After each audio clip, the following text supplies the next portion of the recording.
in pa prehranskimi svetovalci. Ok, pa mogoče kar začetek na kratko poveste, kakšna je bila vaša pot tako v parih stavkih, da ne bomo predolgi, kakšna je bila vaša pot do veganstva, pa zakaj se je vsak od vas mogoče odločil za to. Pa pojmo kar po vrsti, mogoče Dani, pa potem Alina. Dela. Ok. Živijo. Kako sem postal vegan? Najprej sem postal vegetarijanec leta 96. Vegan sem od 2011, ampak tudi, ko sem bil vegetarijanec, sem jedel tako več ali manj vegansko. No. Jajc itak nisem jedel, mlečnih izdelkov pa tudi ne prav veliko, ker sem bil, oziroma verjetno imam še vedno mlečno intoleranco, laktozno intoleranco. Kakšno je bilo še vprašanje? Še to, kako si prišel do veganstva? Ja, mene je vedno zanimala etika. Zaradi etike sem tudi vegetarijanec postal. Vegan sem pa postal pozneje, ko sem slišal, da to sploh obstaja. Tako nekako, ja, to je to. Super.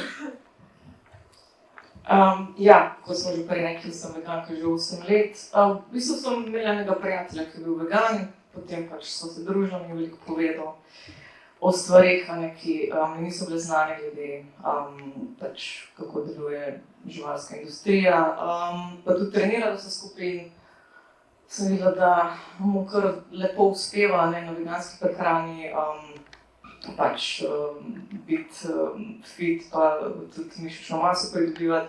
Tako da potem 1 leto sem bila vegetarijanka, potem sem se pa kar sama podala na ta veganski izziv, ker nisem sploh vedela, da obstaja izziv, to je zdaj, vi na srečo veste, da obstaja uradni izziv, ki vam pomaga pri tej poti. Jaz sem si pač zadala teh 30 dni in mislim, da sem že na polovici nekako vedela, da je to, da ni poti nazaj. Ja, jaz sem pa v bistvu 10 let nazaj, da sem imel letos obletnico. Ja,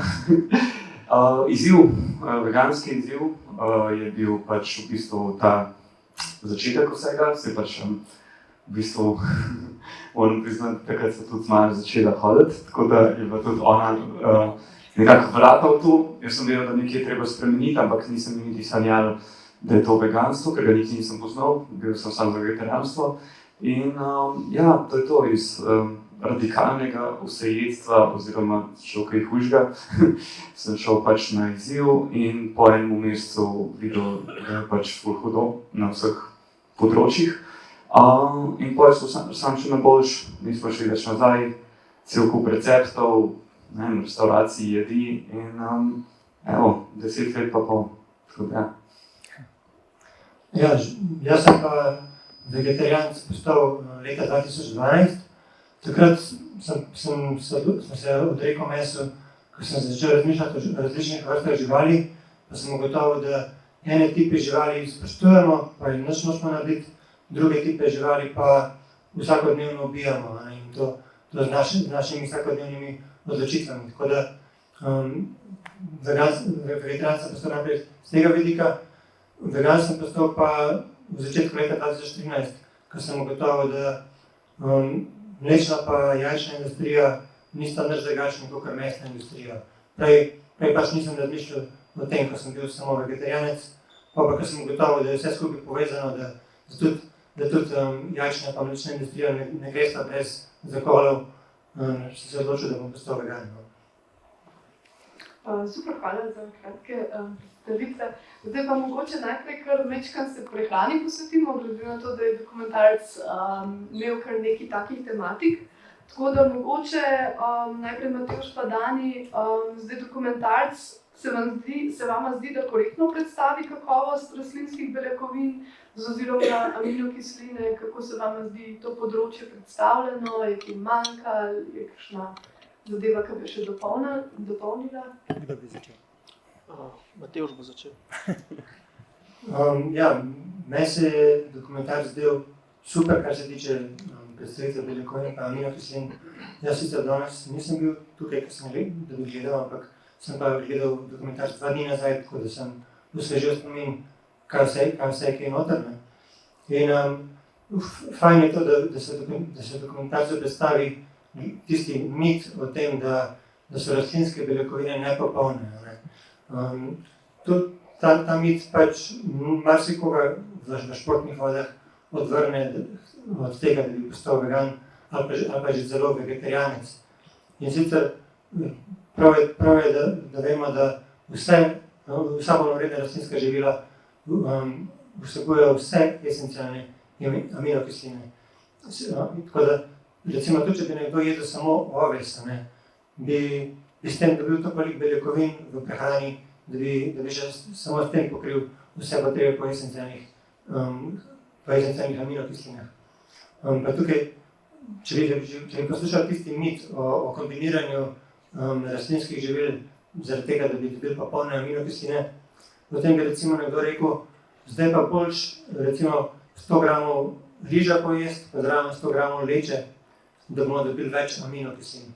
Ampak to ni res, ne. Če bi nekdo pojedel 200 gramov leče pa nič gramov riža, bi dobil veliko več aminokislin, kot če bi kombiniral ta dva živila. Tako da v dokumentarcu sta ta dva mita ful dobro predstavljena, torej o nepopolnosti aminokislin v rastlinskih živilih, pa o tem, da bi bilo treba kombinirati različna živila, zato da bi dobili vse esencialne aminokisline.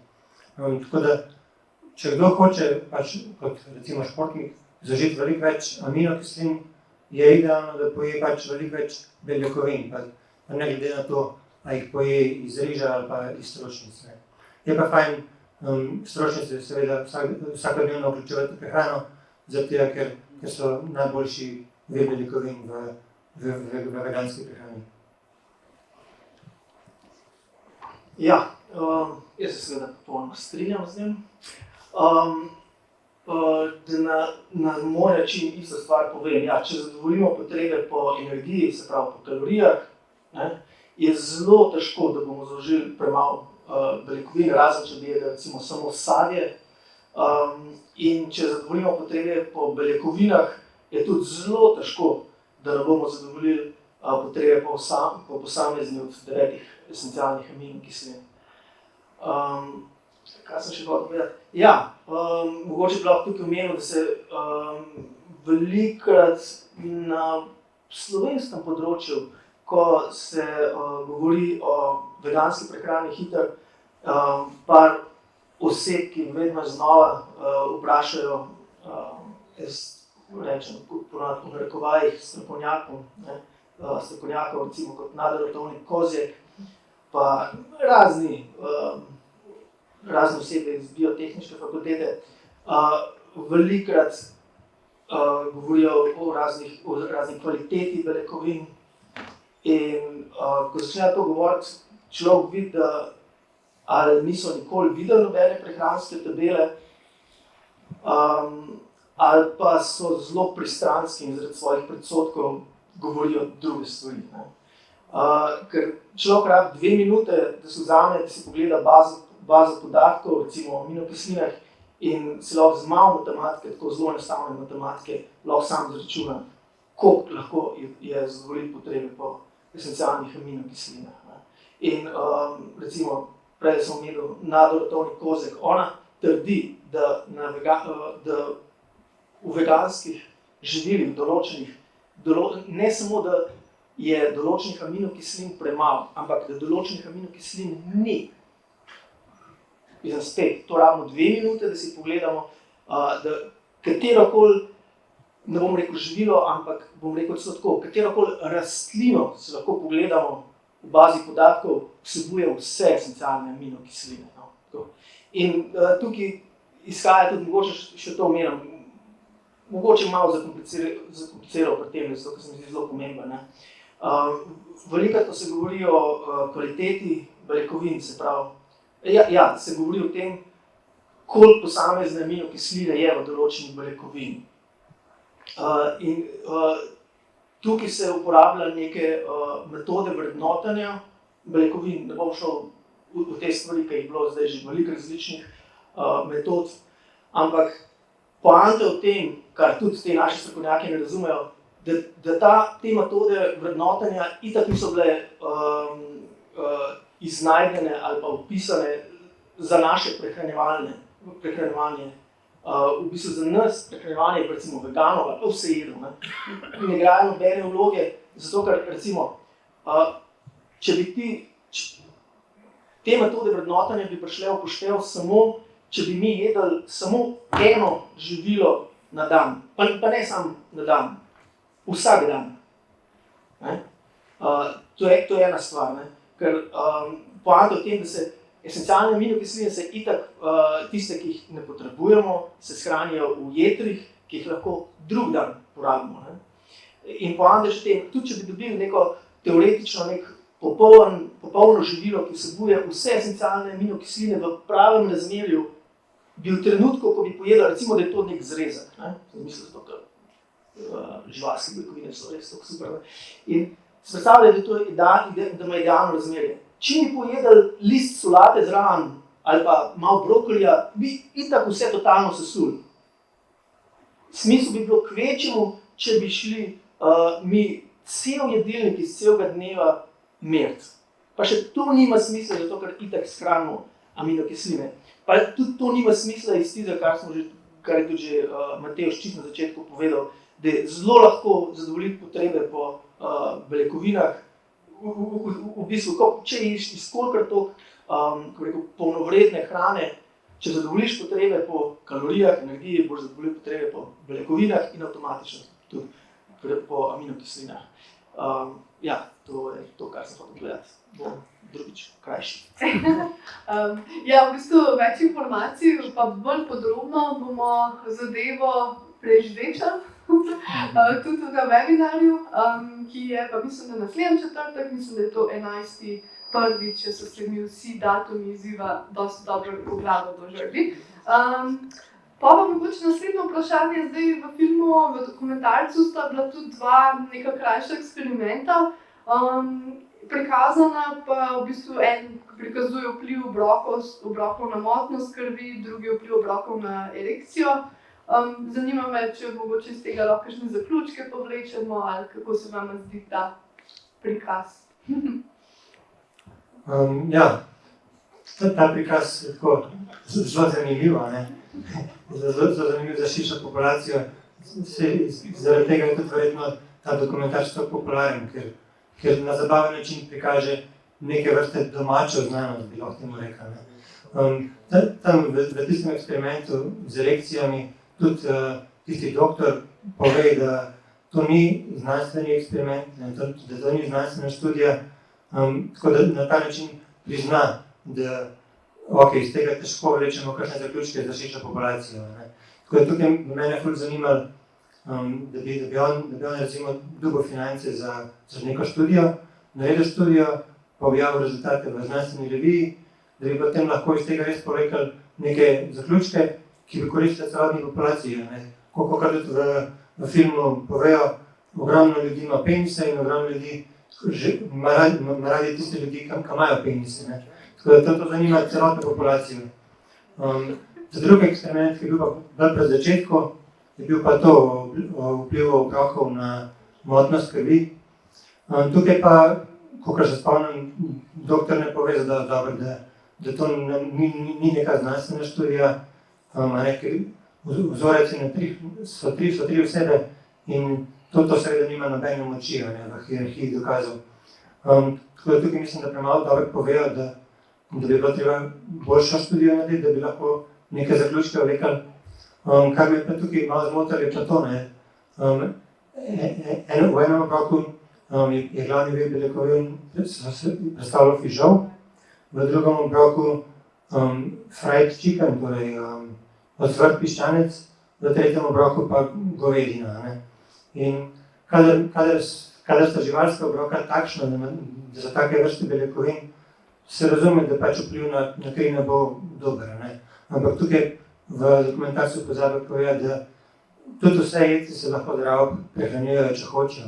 Naprimer, če bi v tistih burgerjih bila piščančja prsa, sigurno vpliv na kri ne bi bil tak, kakor pri govedini ali kakor pri ocvrtem piščancu, ampak bi bil bližje temu vplivu fižola na krvno sliko. Tako da tukaj nekako malo popačeno prikažejo primerjavo med vsejedci pa vegani, ker vemo, da lahko so zdravi obojni, ne? Lahko so zdravi vsejedci, lahko so zdravi vegani.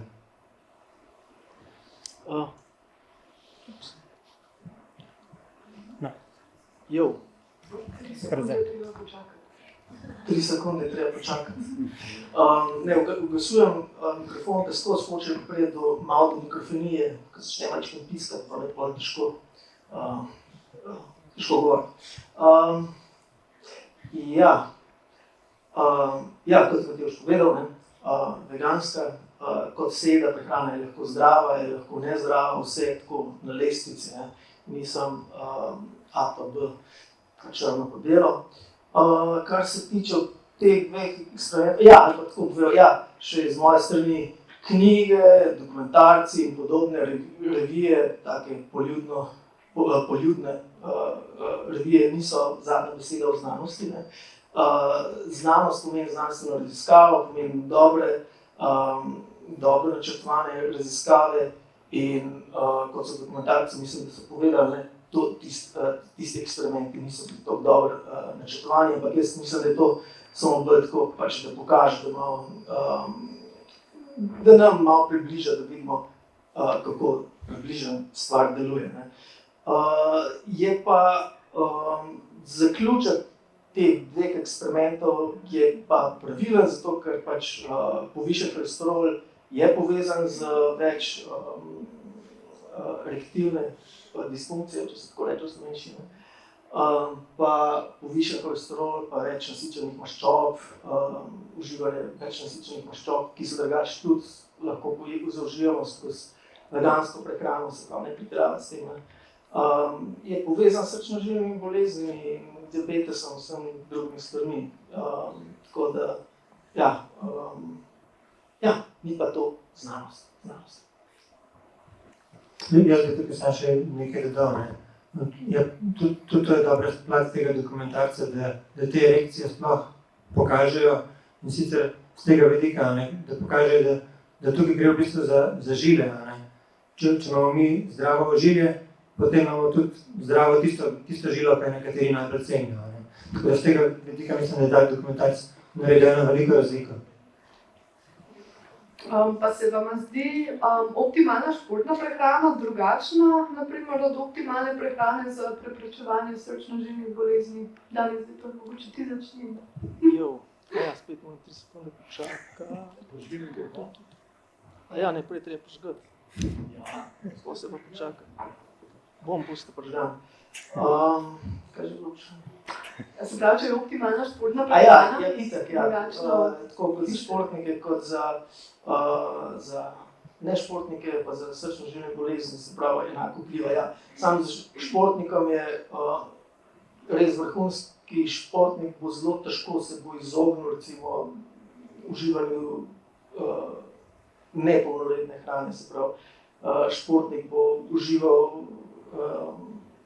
beljakovine v prahu, sladkor, recimo tekači na dolgi progi bojo jedli gele, to so samo ogljikovi hidrati, pa elektroliti noter, recimo, ali pa tekočine, pač za športnike. Ampak načeloma tako za zdravo življenje, rekreacijo, pa to bi pa načeloma bi se dal sestaviti jedilnik vsaj pretežno polnoleten in ta bi bil zdrav za naše ožilje in srce. Se Dani dobro povedal. Če smo recimo rekreativni športniki, je čisto fajn, če imamo tako prehrano, ki je sicer priporočena za preprečevanje srčno-žilnih bolezni, nam bo to čisto dobro služilo pri rekreativnem športu. Če smo pa vrhunski športniki, pa ponavadi drugače razmišljamo, ne. Naprimer, bodybuilderji štejejo ponavadi beljakovine, ne, da imajo recimo vnos beljakovin 1,6 gramov na kilogram telesne teže. In to seveda ni ista prehrana, kakor pa prehrana za preprečevanje srčno-žilnih bolezni. Pa recimo ultramaratonci, pa vsi tekači na dolge razdalje, na dan tekme seveda nimajo polnoredne prehrane, ker koristi energijo v obliki sladkorjev in na tak način lahko nekdo pač teče tudi 24 ur recimo, ne. Pa mogoče še nekaj za konec tega področja, kar je pomembno. Kakšno kakovost dokazov predstavljajo dokumentarci v očeh hierarhije dokazov, oziroma hierarhije znanosti, oziroma lahko mogoče malo splošno poveste o tej hierarhiji, glede na to, da si ti že prej komentiral, da pač taki. Ja, zdaj, kolikor smo te eksperimente v filmu videli, za te eksperimente ne moramo reči, da sploh pašejo v hierarhijo znanstvenih dokazov, zato ker pač niso objavljeni v nobeni znanstveni reviji. Zdaj, najmočnejše v hierarhiji dokazov so metaanalize, sistematični pregledi literature. To, da bi recimo, če bi imeli o erekcijah, o vplivu prehrane na erekcije, če bi imeli recimo 30 različnih študij in bi potem iz vseh študij naredili presek, kaj kaže večina od njih, pa katere so tiste študije, ki odstopajo od večine. Ne. In iz tega potem, to lahko rečemo, da je nek celokupen pregled literature in iz celokupnega pregleda naredimo neke zaključke. Ne. To je to najmočnejše, metaanalize. Zatem so recimo same posamezne študije, ki trajajo recimo 20 let, ki raziskovalci neko skupino ljudi opazujejo tako, da že v startu, pred začetkom študije zberajo podatke o njih, potem pa sproti, recimo na vsake 5 let zbirajo podatke o njih in po 20 letih ugotovijo neke zaključke. Ne. In v takih študijah velikrat sodeluje tudi po 100.000 ljudi. In to je zelo kakovostno, ampak ni pa to kakovostno, kakor metaanalize. Še nižja kakovost dokazov so posamezne študije, recimo, ki so presečne, to pomeni, da raziskovalci samo v enem trenutku zberajo podatke, ni pa tako, da bi potem te ljudi več let ali desetletij opazovali.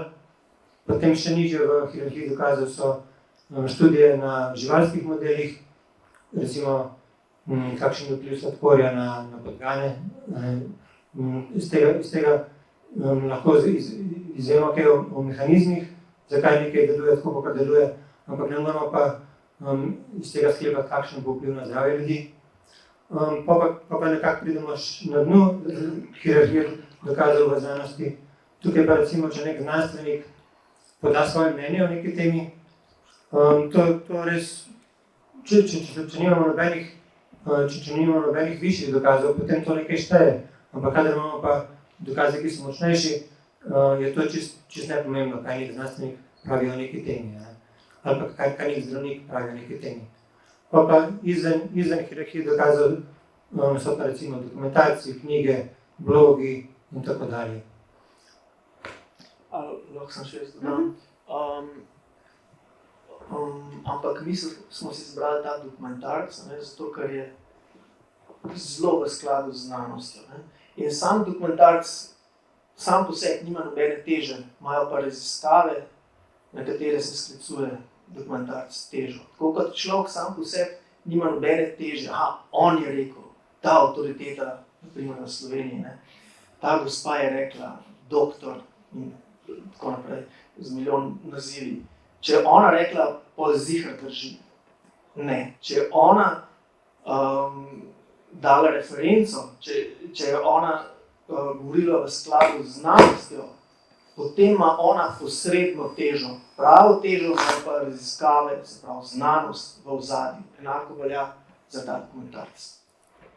Jaz bi tukaj še to dodal, če kdo natančno opazoval film tako, je videl, da marsikaj, ob katerikoli temi, ki obdelujejo, je zelo namehno nekje na videu napisan vir. In pač če bi šel kdo googlat ta vir, bi verjetno najdel, na katero študijo se tisti govorec v tistem trenutku nanaša. In to je fajn. Tako da tudi recimo, kadarkoli imamo predavanja, je fajn, da imamo na predavanjih in na slajdih citirane vire, da lahko potem kdorkoli to preveri in sam prebere še več o tej temi. Tako da to je v tem filmu dobro narejeno. Super, najlepša hvala za vse odgovore glede tega. Zdaj, oba dva sta na voljo tudi prek maila info@vegan.si za kakšne bolj podrobne odgovore, če bo kdo imel vprašanja, in pa pol pri debati. Zdaj, Matevž je tudi del naše nutricionistične ekipe skupaj z Jano Levec pa Janjo Kogovšek, tako da tudi one dva sta tudi prek skupine Moj veganski izziv, mislim, oni trije so skozi na voljo za kakšna taka vprašanja, bolj prehransko bazirana, pa tudi vse ostalo. Zdaj pa mogoče še ta športni del, upam, da bomo Laro dočakali, ampak jaz imam čisto dosti vprašanj tudi za vaju dva. Zdaj mogoče začnemo Alina s tabo. Zdaj, kot osebna trenerka, verjetno delaš z vegani, kot tudi z vsejedci. A mogoče opažaš, da je kakšna razlika pri hitrosti doseganja ciljev, pri eni ali pa drugi skupini, ali pa kaj drugega, kakšen je tvoj pogled na to? Ja, tako kot si rekla, ne delam z vegani in nevegani. Zdaj, težko bi primerjala, ker so tudi osebe si različne po starosti, spolu, po ciljih in temu podrejeno je potem tudi trening tak. Tako da bi zelo težko zdaj primerjala, kje je skupini kaj boljše. Ampak tako kot ste lahko videli v dokumentarcu, zdaj za vir beljakovin je tako veganska kot neveganska hrana ustrezne. S tem, da kot je bilo tudi v dokumentarcu omenjeno, da gre pa za to, v kakem paketu so te beljakovine pač za nas dostopne. In v bistvu, da dobimo z rastlinsko prehrano veliko več kot samo beljakovine, ampak v bistvu hranila, ki so zelo potrebna po enem napornem treningu, ko se v telesu dogaja stres, pride do raznih poškodb in na celičnem nivoju, in na poškodbe tkiv in mišic. In takrat naše telo res rabi hranila, da to popravi in da v bistvu spet neko ravnovesje spravi. In pri mišicah pa želimo, da jih popravi, če tako se izrazim, v neko močnejšo mišico, in tako nastane mišična moč, mišična rast in napredek. Tako da ja. Okay, super. Bi rekla, da definitivno dobivajo boljšo prehrano vegani po treningu in na splošno. Torej, imajo na voljo več hranil, ki so protivnetna, ne delujejo proti raznim boleznim, kot je bilo našteto v dokumentarcih. Mogoče bojo lahko tudi več let trenirali. Tako, ja, seveda, se študije kažejo, da se lahko z zdravo vegansko polnovredno hrano podaljšamo celo za desetletja življenja. Pa ne samo podaljšamo, ampak da so ta leta kakovostna, da se ne borimo takrat z boleznijo. Potem pa mogoče ti lahko poveš, sigurno vsakega zanimajo ultramaratonski in pa drugi dosežki. Mogoče malo povej sploh, s čim se ukvarjaš, pa kakšne teke si v zadnjem času opravil. Če želiš, lahko tudi v bistvu omeniš kakšnega vegana, ker ogromno ultramaratoncev veganov, mislim, da rastejo kot gobe po državi. Ja, zdaj tako, jaz v bistvu, moj način, jaz sem od nekdaj bil športnik, ampak bolj tako amaterski, priložnostno in podobno, ampak od nekdaj sem se ukvarjal z neke vrste hitrostnimi športi ali pa kaj drugega, in pri sebi sem začel opažati nekako ta, kar se primerjam, ko sem bil mlajši, štejemo tako od najstniška leta do 20-ih, vse jed in podobno, in potem v bistvu, ko sem ratal vegan, od 24 pa do danes, 34. In v bistvu je, vse, kar pozna razlika, to je fascinantno, da bi človek rekel, ko je mlajši, ima več energije in več vseh teh zadev. Pri meni je dejansko zdaj boljš. zdaj lahko dosti več dosežem. Ampak v glavnem, začel sem z krajšimi teki, začel sem z temi rekreativnimi 10 km pa pol, potem smo začeli hoditi na tek trojk, ki se je v okviru veganskega društva organiziral v bistvu ta tek za živali, kjer je vsak let bil boljši rezultat, vsak let si malce rabil za teh 12 km pa pol. Pa smo začeli še malo tekmovati z ostalimi vsejedci, z onimi, ki dejansko trenirajo, mi, ki pač gremo parkrat na net laufati. vsaj takrat. No. Pa smo pa nekako, sem začel razmišljati o maratonu, dejanskem maratonu, 42 ali pa vsaj polmaratonu. Pa je potem prišla korona in kar naenkrat nekako tudi v družbi se je začel govoriti o teh ultramaratonih, o teh tako rekoč gorskih tekih na daljše razdalje. Ja, način se je začel z Soča Outdoor Festival, ki je bil prvi leta 2021, 24 km. Pa ne vem, mislim, da je bilo okoli julija pa pol Višincev. Pol je naslednje leti bil kar 24, tudi 25 km, malo več Višincev. Pa Julian Alps Trail, kjer sem šel na 60 km, pa na okoli 2000 Višincev. Pa potem lansko leto Kočevje, 30 km in Triglav Trail Run, kjer sem šel na 78 km, pa 4 julije 400 višinskih metrov, ta je tudi zdaj največji bil, najvišji, in se je naredilo, v 19 urah je šlo. Potem sva z Mihatom odtekla še za konec leta še tale Goriški Outdoor Festival, 65 km, pa mislim, da 2500 višincev, v glavnem. Vse bolj gre, no, in letos so tudi veliki plani, v bistvu razmišljam, oziroma bom šel na 100 km, zdaj je samo vprašanje, kateri bo izbran. Danes Mihata ni cele, to je tudi, ne vem, če ga poznate, dosti aktiven, oziroma bil aktiven kogarkoli, vegan. Miha Kölner bo šel pa na 170 km na Istra Trail. Bi pa danes, kot je Maja že povedala, mogel biti tukaj še Anže Sobočan, tako. Sem skoraj povedal pri svojega sodelavca, ja, tudi tekač. Ampak v glavnem, on je pa itak žival, človek, ki zmaguje na 170 km dolgih razdaljah, ki je najvišja razdalja ponavadi na ultramaratonih. Se pa zdaj že 1-2 let ukvarjam tudi čez teden z različnimi timskimi športi. Ob torkih floorball, ki je hokej na parketu, v bistvu ob sredah nogomet, v sobotah hokej na ledu.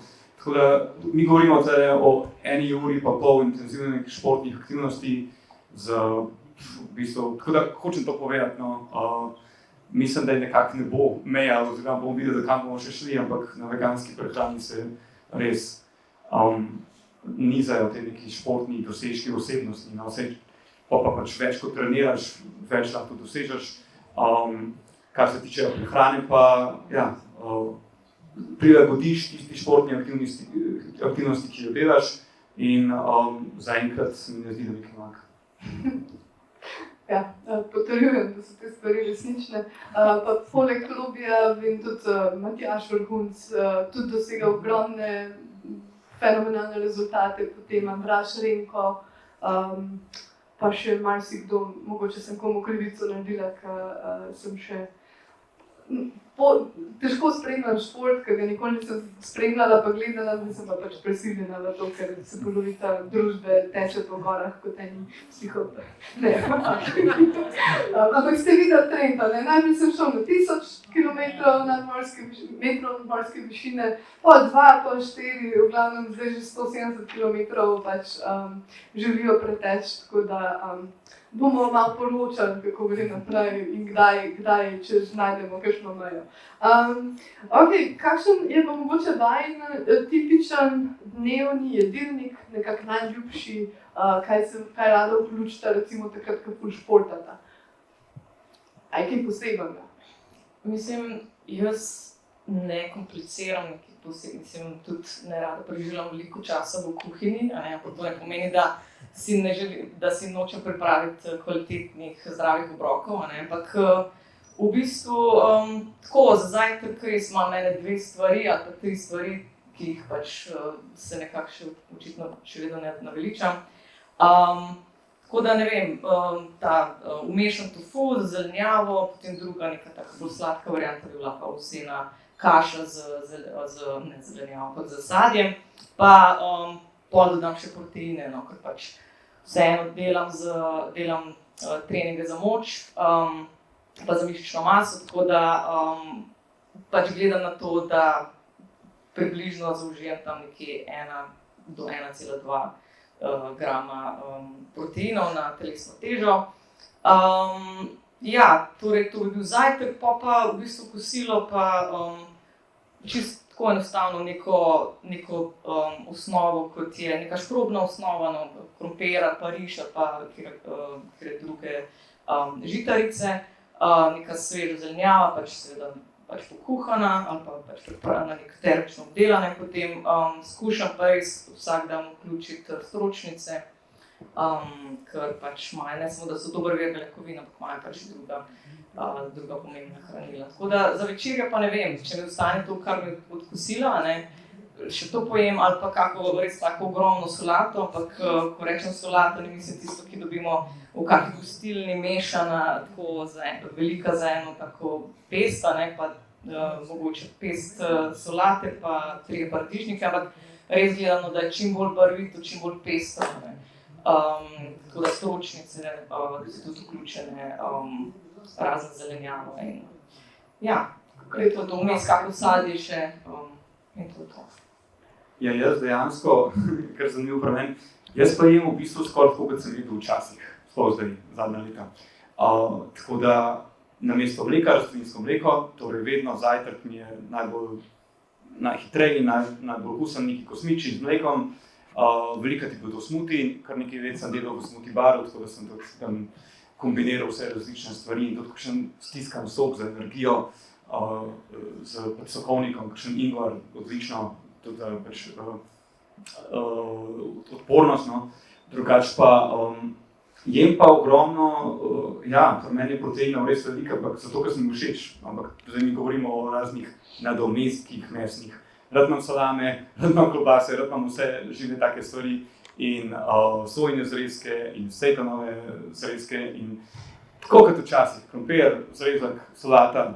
Ampak ja, zdaj, ko so pa pač kakšne tekme, ko so kakšne težji fizični napori, je pa velikrat bil rekel carb up, smo se vedno hecali in pač ogromno ogljikovih hidratov se to je, ne, ampak to je pač osnova, ne, makaroni, riž, boljonez, take zadeve. Drugače pa moram priznati, da v službi pa zelo dokaj nezdravo jem. Pač razni prigrizki, piškotki, čokoladke, čipsi, ni da ni, ampak pač to je tako, ko si zraven računalnika. Ampak je zanimivo, da hodijo razni sodelavci in vse jedi, vem, za 3-krat maso mene in tako, kaj ti to ješ? Mislim, se vedno nekaj vzamejo, no, tudi veganska, to pa ne.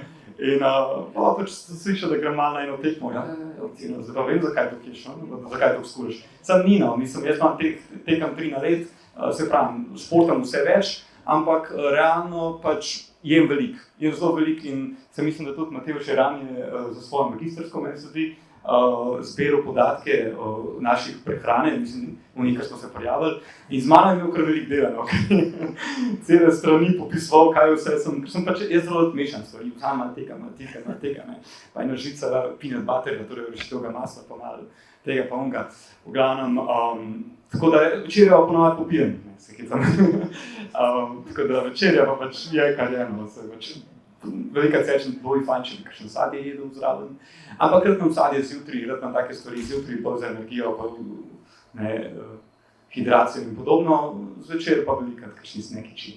Ampak v glavnem, hočem to povedati, všeč mi je, ker kot veganu rad kuham, no, pač tudi Tom pač rekel, prej sem bil vegan, nisem nič kuhal, popolnoma nič, hrana je pač, ker znate se pri meni nakrožni, ponovno tudi mame, ne, ampak nisem več sploh cenil, no, pa ko začneš malo sam pripravljati, pa vidiš, kaj vse lahko narediš, kaj vse, ne, tako recimo za veliko noč sem kar najedel jajca veganska, to je bilo In tako da všeč mi je, ko tudi kakšnim omnivorom postrežem recimo hrano, ki se jo včasih jedel, mislim, ki jo še vedno jejo živalsko, pa rečem, to je pa rastlinska verzija tega, isto, ne, isto okusno, oziroma še boljš, pa takoj gre ven, takoj. Jaz velikrat rečem, veganska hrana je čisto lahka, to kar takole gre ven, jaz sem po 2 urah spet lačen, in a good way, ne, ampak jaz grem laufat po kosilu, takoj, tako da prej se to po mojem ni to gledal.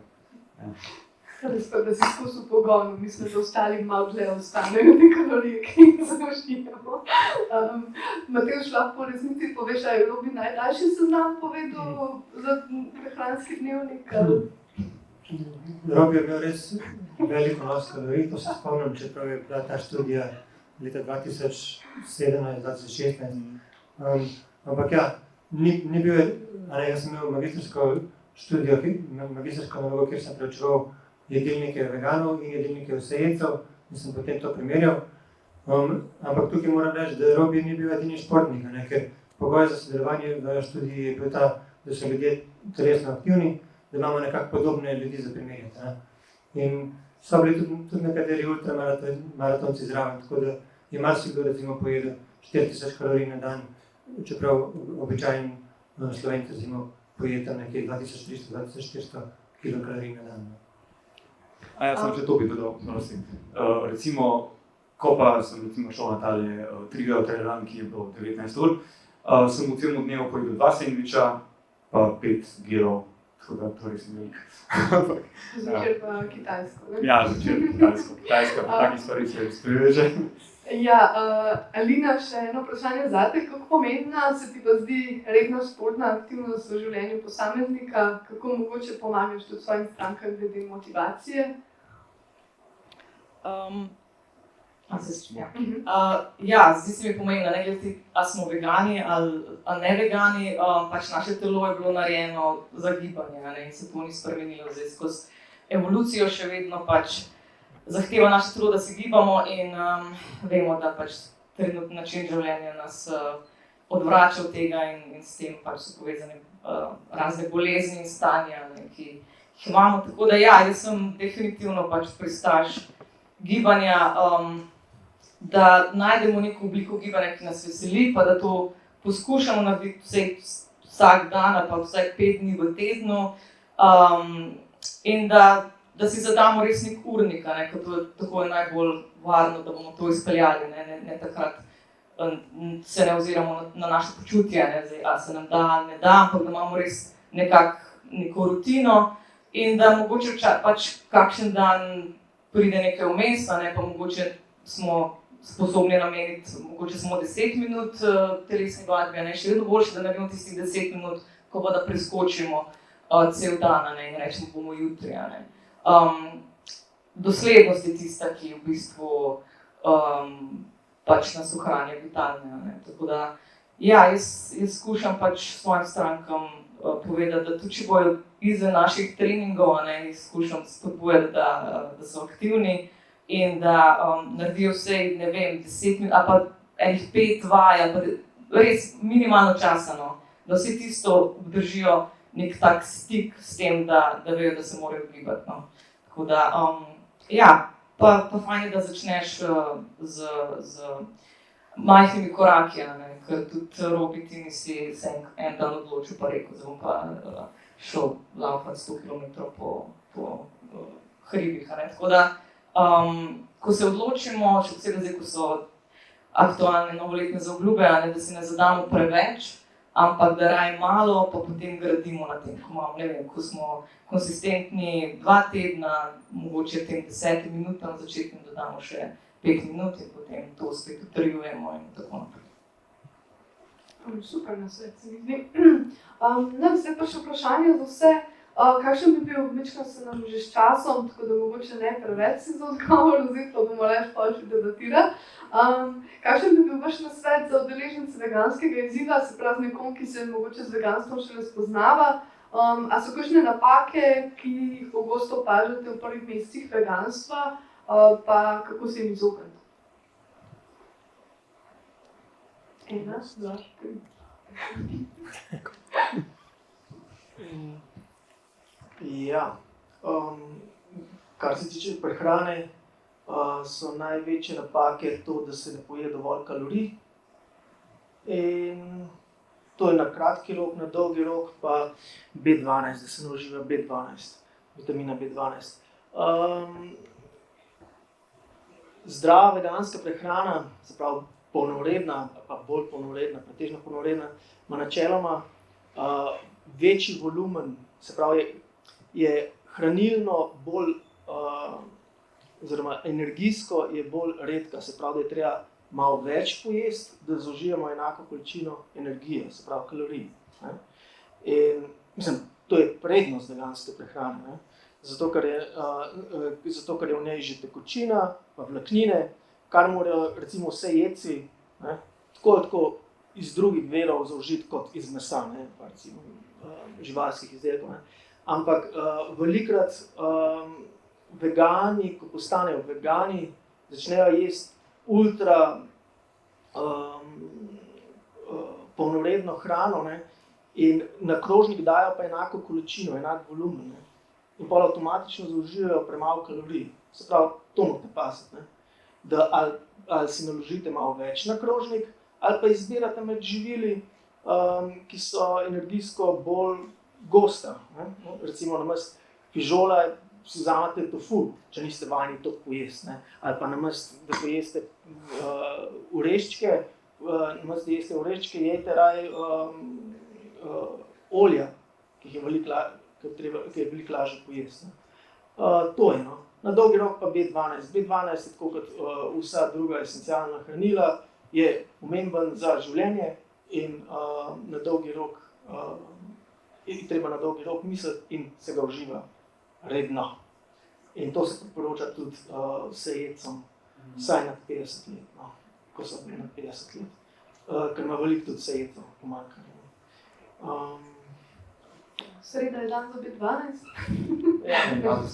Je pa čisto lahko za B12. Jaz se enkrat na teden vzamem tam nekje 2000 enot oziroma mikrogramov. To mi vzame par sekund, ker velikokrat rečejo vsejedci, ja, pa treba B12 imeti, to je komplicirano. Jaz dejansko zdajle, ko citiram slovenske strokovnjake iz tega področja, ne hecam se. Je komplicirano, ni naravno, je težko, je treba misliti. Ne. In meni vzame to par sekund, ne, da konec tedna to vzamem. In zdaj, oni bi namesto tega, da si jaz vzamem par sekund, ne, da vsak dan, 3krat na dan jem meso, pa moram misliti, kako ga jem, pa da ne rečem, kaj vse v ta proces je zajeto. Ne. Se pravi, da treba žival zrediti, da je treba ubiti, blablabla. Skratka, vegansko prehranjevanje je načeloma tako easy, ko se ga enkrat osvoji. Veliko ljudi misli, da je ful komplicirano, zato ker so vajeni vsejedkega prehranjevanja. Če bi recimo si zamislili situacijo, da bi na tem planetu od nekdaj jedli vegansko in bi te nekdo prisilil, da jej vsejedel prehrano. Ko bi moral razmišljati, kako sestaviti pravilen vsejedni jedilnik. Saj zato ga večina ljudi ne zastavi pravilno. Joj, ne smem preveč nasičenih maščob, ne smem preveč kemijskega železa, ne smem preveč kalorij in tako naprej. Jaz bi rekel, če primerjamo dva jedilnika vsejedi in veganski sestavlja veliko lažje, da ga objektivno primerjamo. To je vse, kar sem povedal. Skromno. Več o vsem tem bomo razpravljali na webinarju. Evo, Ja, sej v bistvu nimam kaj za dodati. Mogoče to, da prehod na veganstvo pri nekaterih ljudeh, ki mogoče niso vajeni pojesti toliko vlaknin, pa pol kar naenkrat jih zaužijejo več, da to potem posledično sproži prebavne težave, pa se ne dobro počutijo in pol krivijo, da pač vegansko prehrano. Tako da, če ste eni izmed teh, predlagam, da res postopoma uvajate vlaknine, še posebej stročnice, pa nekateri ljudje tudi težko prebavljajo stročnice ali pa določene stročnice, da ne obupate takoj, ampak da naprimer, če opazite, da imate neke prebavne težave po eni določeni stročnici, da potem naslednjič v eni zmerni količini, nekateri morda tudi eno žlico na dan, tako začnejo pa potem postopoma. Ali pa pa da je prehrana vseeno čim bolj pestra, ker nekateri, ko bolj pridejo na vegansko prehrano, jejo zelo enolično, ker to ne pomeni, če vzamete živalske izdelke iz prehrane, da je to in vam ostanejo samo rastlinske, pomeni, da morate še več rastlinske dodajati. Tako da pestrost je najbolj vodilo, ker pač vsaka rastlinska hrana ima nekaj posebnega, kot smo to tudi dokumentarci, vsaka ima nek vpliv na telo. Ja, jaz bi pa rekel, predvsem, igrajte se s kuhanjem, s pripravo hrane, ful je nek nov svet za spoznati in je lahko ful zabavno. Oziroma, ne vem, ko se prijavite na izziv, imate itak vsak dan neke nove recepte na mailu in podobno in nasvete strani mentorjev, tako da poslužujte se teh zadev, pogledajte, kaj je novega, malo probavite in ne vem, predvsem pa jejte tisto, kar vam paše in ja, kot je ne rekel, da je raznoliko, polnovredno in na koncu pogledate, da res, da nisi da zgubo, ampak da si samo dodal en cel kup finih, novih zadev in drugače pa ja, nas je že kar nekaj veganov tele, tako da vedno se rad tudi kakšno mnenje vpraša ali se gre na take dogodke, se malo podruž, malo izmenja različne zadeve in pogledaš, da v bistvu si kar naenkrat postal tako ful bolj zanimiva oseba. Z vidika ostalih ljudi, kaj smo pripravili, kaj smo tu naredili, wow, ja, vegansko. Bomo dodali opis veganskega izziva, postanite bolj stilni. Ja, najpomembnejše stvari so bile že čisto povedane, tako da se strinjam, da sem dodal bi samo to, imam malo drugačen vidik in sicer, ko nekdo izloči meso, ribe, jajca, mlečne izdelke, potem, če ostane samo tisto, kar je prej jedel, bo premalo kalorij, če pa nekaj doda v prehrano, bo pa vse ok. Naprimer, če se doda stročnice, če se doda izdelke stročnice, oreščke, semena, več zelenjave, pa tudi recimo, če nekdo hoče zaužiti dovolj kalorij ali pa več kalorij, recimo olja so fajn. V veganskem gibanju se velikrat odsvetuje olja, ampak mi v Slovenskem veganskem društvu smo pristaši tudi uporabe olja. Se pravi, najlepša hvala vsem za sodelovanje. Zdaj, večkrat smo na ozkem s časom, tako da če bi dovolili, bi jaz celotno debato in nadaljnja vprašanja preselila tam, kjer je hrana, zaradi tega, da se čim prej okrepčamo, pa gremo tudi na svež zrak. Zdaj, najlepše bi se vam, dokler ste še vsi tukaj, zahvalila, da ste se udeležili današnjega dogodka. Res si priporočamo za šeranje, vabljenje tudi ostalih na veganski izziv. Upam, da vam je všeč vsem tistim, ki ste začeli sodelovati v njem, tisti, ki se še niste prijavili, dajte to čim prej narediti. Danes vas čakajo v bistvu vse v dvorani, tudi vrečko spodbude tamle. Če se komu ekstra mudi, naj se v bistvu vsi javite pri Bologni, ki jih bo delila. Čaka nas kar taka razgibana pojedina, poglejte si malo, zelo veliko podjetij je, ki donirali izdelke, da smo lahko danes tole pripravili. Tako da se jim najlepše zahvaljujemo, boste najdeli njihove logotipe, tudi zraven teh jedi, kanapejev, ki smo jih pripravili. Ene stvari so bolj polnovredne, ene so bolj tiste, mogoče te razni, rečemo temu nadomestki, ampak v bistvu so velikrat upgrade. Razne rastlinske salamice, namazi, ki jih mogoče še niste probali, pa lahko danes imate to priložnost, da preizkusite kaj novega, pa pol veste, kaj naslednjič v trgovini vzeti, kaj vam ustreza. Poglejte si tudi našo stojnico, zelo se priporočamo za podporo, da bomo še naprej lahko veganski izziv izvajali. Tako da, če boste kupili kakšno majčko, če boste kakšno značko vzeli, knjigico ali pa namenili nam dohodnino, donacijo, se včlanili, bomo zelo, zelo ekstra hvaležni, ker nam s tem omogočate, da delamo dobro še naprej. Pa ne pozabite, res smo vse to v ozadju je, da z veganstvom ne škodite živalim. To so bitja, čuteča bitja, ki jih imamo vsi že od nekdaj radi, vsi se raznežimo v njih, vsi jih božamo in to, kar se dogaja v prehranski industriji, res je ena največjih oblik krutosti, tako da poglejte si ta mesec, kako zelo enostavno izključite se iz tega podpiranja njihovega trpljenja, pa koliko fajn se imate lahko ob tem. Tako da, če vam gre karkoli težko, izziv se je včasih imenoval 30-dnevni enostaven veganski izziv, smo ga pa skrajšali, zaradi tega, ker je bilo majčkeno predolgo, ampak še vedno ostaja, da bi bilo to zelo enostavno, sploh ob pomoči toliko velikih mentorjev, kakor nas je tukaj zadnji. Zdaj pa preselimo se v bistvu čez tale vrata, levo, pa prva vrata desno, lahko greste za nami, pa gremo še jesti. Hvala.